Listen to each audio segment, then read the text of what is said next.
Pretože mám prírodu rád, tak som aj rád prišiel do Liptovského Jána, do tichého prostredia lesného a začal som tu tým, že som vytvoril sochu, ktorá súvisí s krajinou, volá sa Tajomstvo lesa.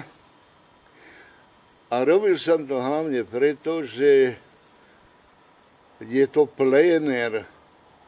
A pléner to je ako príroda, krajina, les, takže to súvisí priamo s týmto prostredím.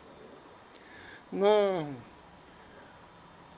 tieto plenéry sa mi páčia, pretože sa tu človek zoznámi s rôznymi, hlavne mladými ľuďmi, ktorí donášajú také nové všelijaké princípy tvorby a formy rôzne tvorby.